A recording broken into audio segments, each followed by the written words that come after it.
All righty, ladies and gentlemen, it's been a while since we've done one of these guest interviews here on the show, so figured it was about time to do another one of these. And of course, doing this with a couple weeks to go before the elections go down here in the city of Oakland. And Boss Man and I are pleased to welcome to this guest appearance on A's Fan Radio a gentleman who, of course, is running for one of the city council seats that you out there in the city are going to be voting on. He's, of course, running for the District 6 seat on the council. So it is mine and Boss Man's pleasure to welcome Kevin Jenkins to A's Fan Radio. Kevin, thank you for joining us here. And interview we've been trying to get set up for a while. Just happy to finally have it on. So again, thank you for taking the time out of your day to join us here on A's Fan Radio. Thank you. Peace and blessings to you both. Yeah, it's been a while. Happy to be here. Happy to be with you guys. Glad that we're able to get this building set up. Excellent. And Kev, man, nice to meet your acquaintance again. We've gotten to talk, and then we met on a whim over there by Yoshimbo over there by the airport, and then I got to go and actually see you work in person and stuff like that, man. So I'm excited to finally do this, man. So thank you so much for coming on. Absolutely. Actually, I was going to the A's game that day, and I was trying to find some mezcal somewhere near the Coliseum, but I couldn't find any mezcal. But it was good to meet you in person, and yeah, I'm ready for it. Hey, you ready for it? Kevin, now let's just jump right into it. You are about 35 years old, and you are trying to take on one of the most arduous tasks ever, and that's be a city council person in the city of Oakland with all of the noise, the black clouds, and even just the distractions that come with being in the city of Oakland as a council person. Why are you even trying to take this on? Now, you're a smart guy. You know, I think you work for the Peralta, you're a trustee on the board or what have you. Why would you take on something as crazy as a council person in the city of Oakland? Absolutely. Thank you for giving me the 35. I'm 36. But most residents think I'm 22. So, number one question I get is, what are you going to do about public safety? The number two question I get is, how old are you, or how long ago did you graduate from college? I'll ask you the aspect of why city council. I got to be a little crazy to do city council. But to be honest with you, it's a labor of love. It's passion. Our city has been left behind. The district has been left behind. And there's so many things that we can do to make our city a major city that is beautiful, that has a lot of things going on. And I want to bring some leadership and try and bring my skills and expertise into making the city of Oakland a better place. I think we need some young blood on city council and all levels of government. We're in the age of Netflix. I think, who would say it? You want to be Netflix and not Blockbuster. So it's time for a new generation to come in with fresh eyes, to give a fresh perspective to the challenges of today and into the future. Kevin, for some of our followers out there that are listening to this that may not be that familiar with you, and even for some of the voters in District 6 that apparently even at this point in time might be undecided, what's some of the background about yourself that you can give them, and what basically led you up to this point to get into a life of doing stuff in politics and trying to help out your city? Absolutely. So I'm Oakland native, born and bred, and went to Oakland High School. After that, went to Laney College, and I was in Alameda and struggled through the community college system until I was able to get my stuff together and transfer to San Francisco State, where I earned an undergrad in urban studies and planning, and then I went on to work for the county of Alameda under the tutelage of Supervisor Keith Carson, longtime stalwart and getting things done in this county. And, it was there that I developed I wanted to explore what it looked like to be around the decision-making table. And I know you heard this, but I was working at Supervisor Carson's office, and I did constituent services. And in doing constituent services, people call, and they call the county when they are at their wit's end with dealing with bureaucracy. And I had this older woman call, and she said, if you don't help find me housing, I'm going to kill myself. And so this was back in 2012. And so she said, I'm not going to be a senior that Tom was. I'm going to die with dignity. how far we've come in 10 years, that there's tons of seniors out there that are unsheltered. And so that call made me want to be around the decision-making table, because I understand that the decisions that we make are life and death. Policy leads to life and death for folks. After Supervisor Carson's office, I went to grad school, got my master's in public administration from East Bay.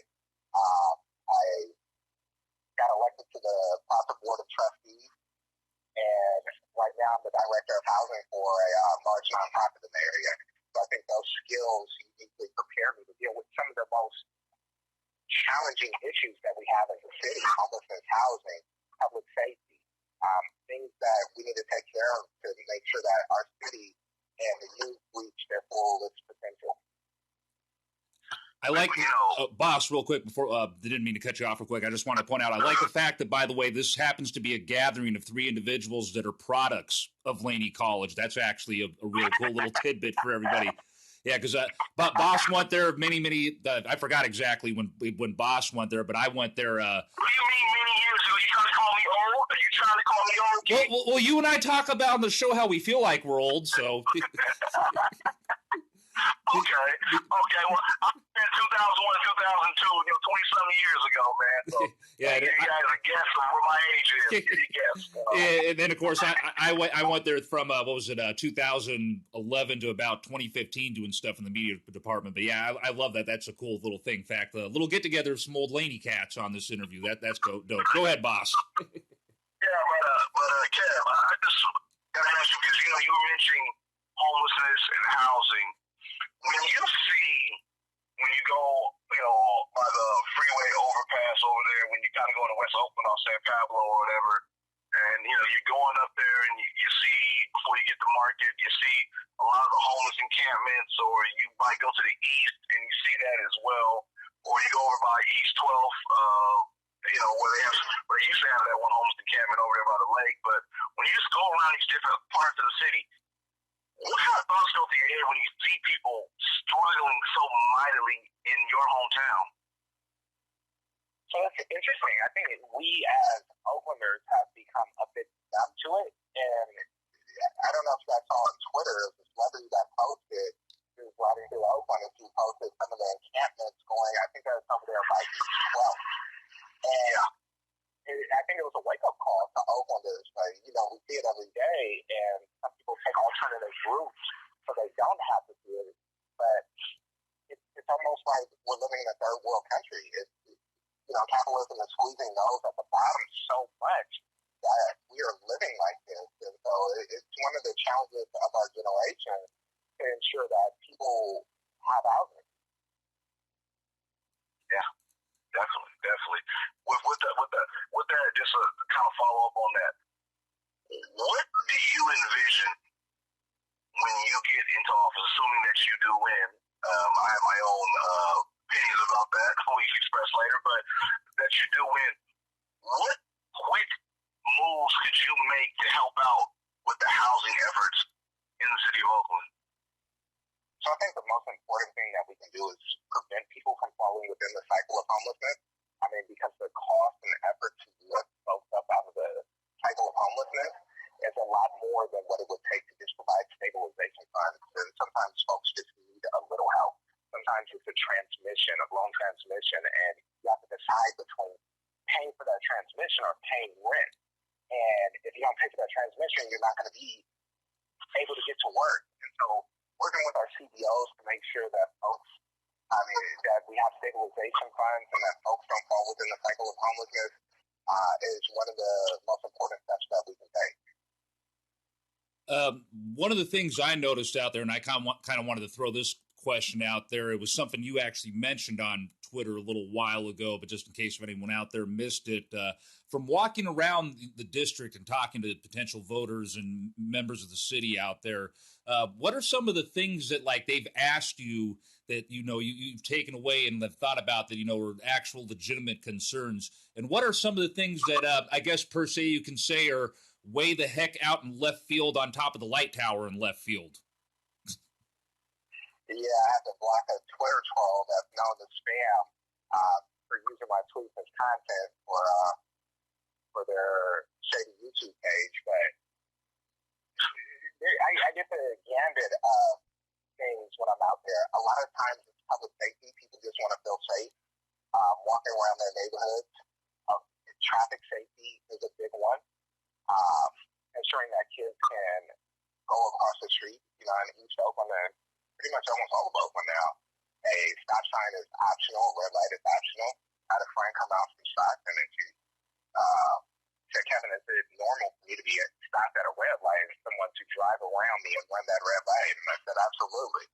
So the neighbors are really concerned about traffic safety. I've had someone ask me if I was pro-eviction, and I was so befuddled I had to break that down. What does that mean? So I said, I don't even know what that means. And are you for letting people evict people from their property?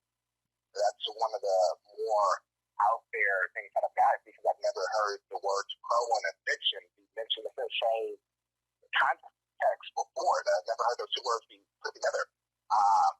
And one woman was really serious about building the southern border. And so, you get legitimate concerns and then some concerns that aren't within the wheelhouse of city council or aren't within the spirit of what Oakland wants.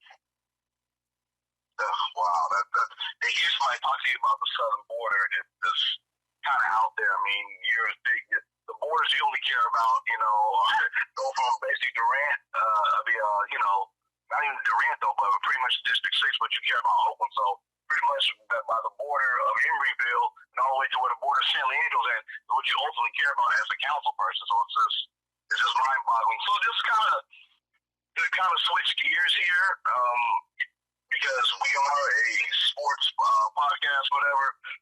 You're an A's fan, right? I assume, huh? In Oakland, you're an A's fan, right? Yeah, but I got a dirty secret to admit. No, I got a dirty secret to admit. Don't say it, Kevin. Do not say it. Okay, here, just let me get this one out. Barry Bonds is my all-time favorite baseball player. All-time favorite. But I hate that. So I came up in the days of I got Ruben Fierra's autograph somewhere. Right? So that's how back I go. Yeah, Ruben Fierra, from that era, Miguel Tejada, Jason and Jeremy Giambi. So yeah, I'm an A's fan, but I just got to make that amendment on A's fan radio. Hey, understandable. Man, I don't know about you, man. Hey, cut the mic right now, man. but that's funny. Everybody does have their favorites, though. But we know that you are Oakland to the core, and so I think we'll let that one kind of just drift past. We're gonna edit that part out of the interview, man. But as far as the A's, you know that the A's situation has been a hot topic. Let's just say for the better part of the last 15, 16 years since John Fisher has taken over the franchise. It's always been about relocation or location of a stadium. As you know, the Coliseum has been deemed not feasible, not viable from the A's and the MLB, and they have transferred their eyes to Laney College, which I failed. I'm pretty sure you know intimate details about that. But now it's at Howard Terminal.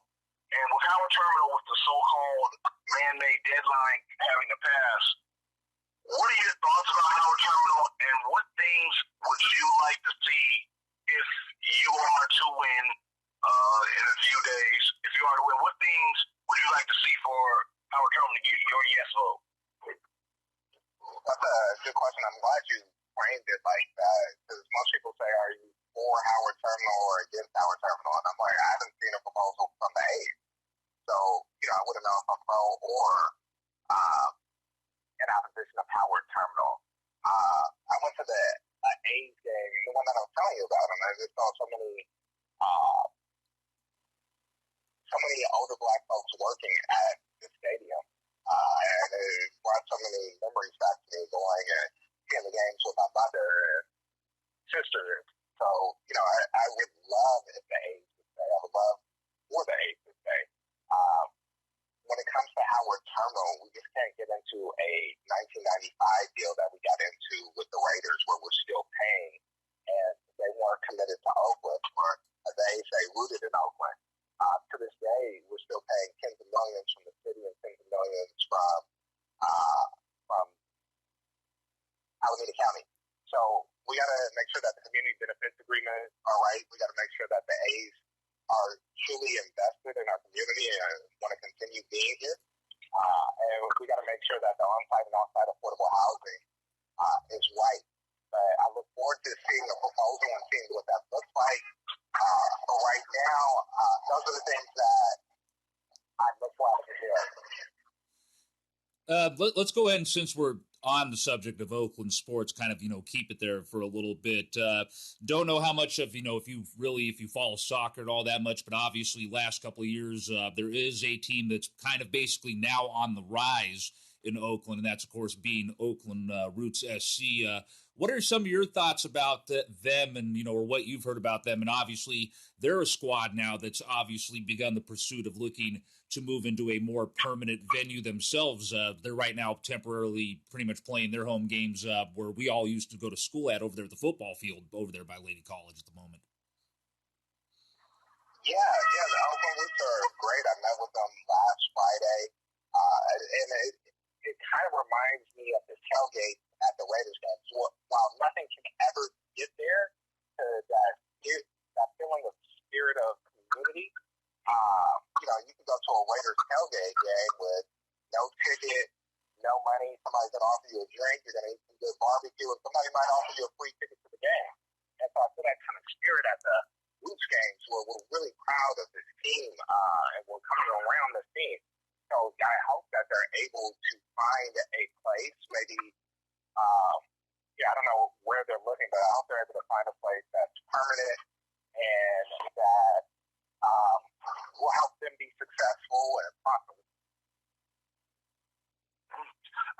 And also, you talk about those great Raider tailgates, so man, but the A's tailgating at the Coliseum, man, it ain't too bad. It's not too shabby itself, though, man. So I've had great times at those, man. Can you talk a little bit about some of your favorite A's memories at the Coliseum? Because the Coliseum in 2 years, conceivably, is going to be done because the A's lease is up. But can you just touch on some moments that kind of just touched you that near and dear to your heart? Because you talk about memories being brought back when you saw a lot of the concession workers.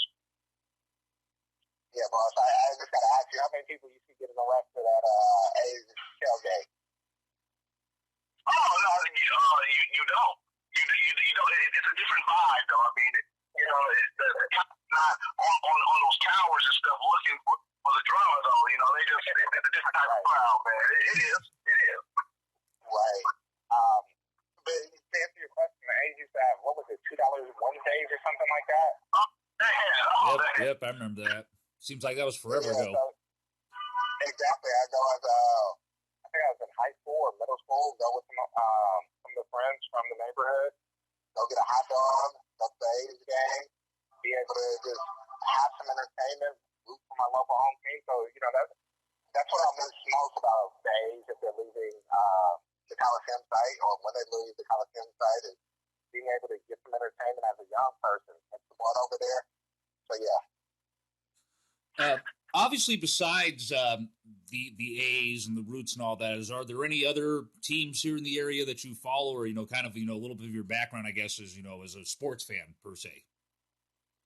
Yeah, so I've always been a 49ers fan. Well, I can't get mad at you for that, unfortunately, because my mama and my sister are Niner fans. I've had to deal with that my whole life. So I'm over here grabbing my bucket right now as we speak. Though I'm letting you know that I'm grabbing my bucket right now. I mean, are you a Las Vegas fan? Hell no, I'm not a Las Vegas fan. Dude, the moment they made the announcement they were going, Bauce and I were done with them. We fraudulent operation in Vegas as far as we're concerned now. My team is the sports book now. I ain't wearing no red. Yeah, I ain't wearing no red, buddy. Doing that. My football team now is Cal football instead, but I've been a Cal fan for a minute anyway, so. Go ahead. Yeah, it's a lot going on. The Cal thing, they have the same since Jeff Tedford.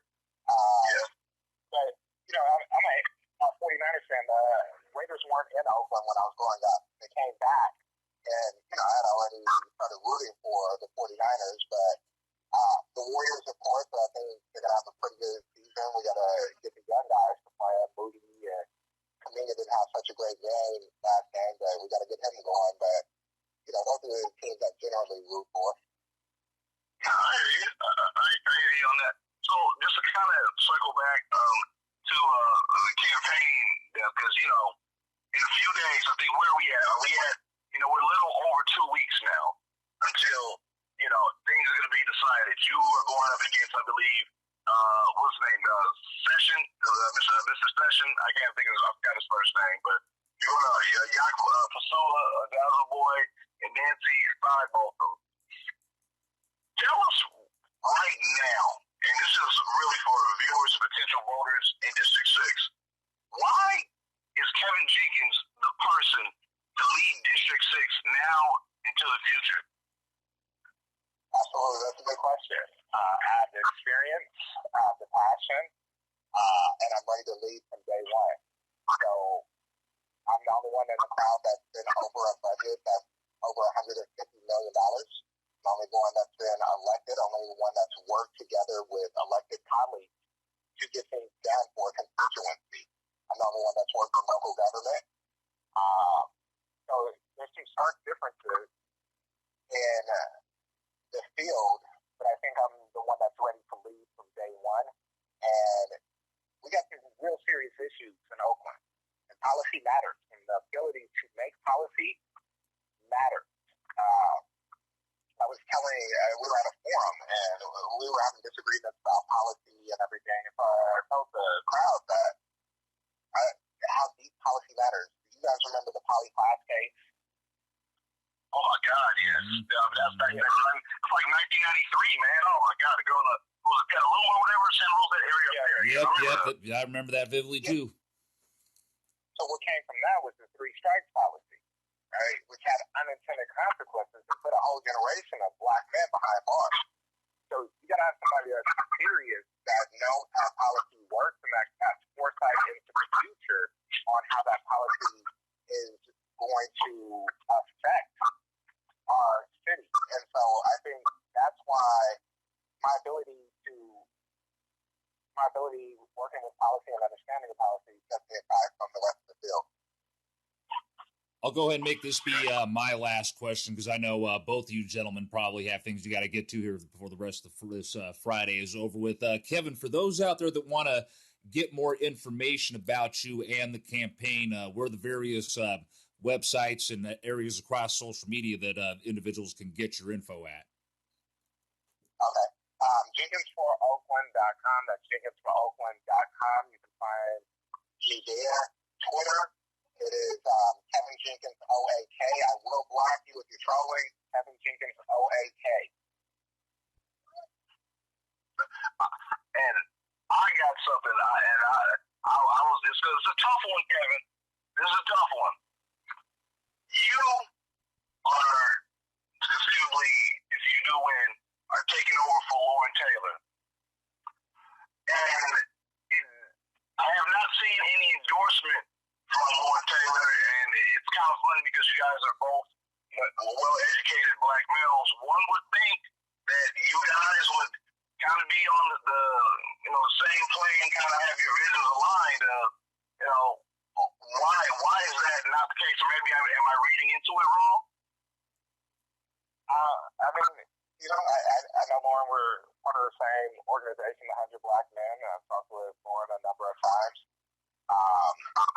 He has a race to win. I have a race to win, and